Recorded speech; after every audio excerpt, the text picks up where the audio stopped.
রাজশাহী ঢাকা মহাসড়ক অবরোধ করে ১৪ এলাকার বিহাস মোড়ে অবস্থান নিয়েছেন রাজশাহী বিশ্ববিদ্যালয় ও রুয়েটের শিক্ষার্থীরা। এই বিষয়ে আরো জানাতে সংযুক্ত হচ্ছেন সহকর্মী বুলবুল হাবিব। বুলবুল হাবিব, নিশ্চয়ই জনদুর্ভোগ হচ্ছে কিছুটা রাস্তা চলাচলে, আন্দোলনকারী শিক্ষার্থীরা সেখানে কি বলছে বা তারা কি কি কর্মসূচি পালন করছে সেখানে?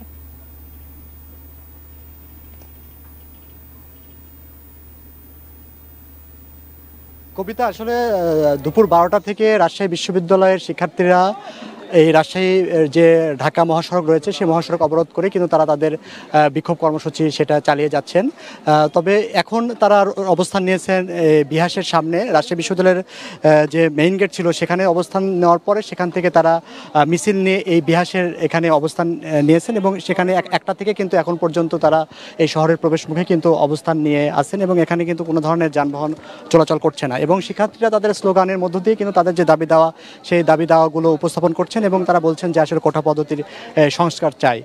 আসলে মূলত শিক্ষার্থীদের যে কিছুদিন ধরে যে লাগাতার আন্দোলন চলছে সেই আন্দোলনের ফলশ্রুতিতেই যে বাংলা পকেট কর্মসূচি ছিল সেই কর্মসূচির অংশ হিসেবে তারা এই কর্মসূচি পালন করছেন। তো আমাদের সাথে কোটা সংস্কার আন্দোলনের অন্যতম একজন সংগঠক রয়েছে, তার সাথে আমরা একটু কথা বলে জেনে নেব যে আপনাদের তো হাইকোর্ট তো সুপ্রিম কোর্ট তো হাইকোর্টের যে আদেশ সেটাকে স্থগিত আদেশ দিয়েছে 1 মাসের জন্য, তারপর আপনারা আন্দোলন চালিয়ে যাচ্ছেন।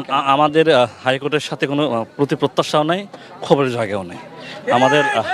আমাদের জায়গা হলো যে নির্বাহী বিভাগ অতি দ্রুত একটা পরিপত্র জারি করুক, যাতে করে শিক্ষার্থীদের অধিকার নিশ্চিত হয়, শিক্ষার্থীরা যেই এক দফা দাবি চাচ্ছে সেটা যেন নিশ্চিত হয় এবং আইনগত জটিলতা যেন নিরসন হয়।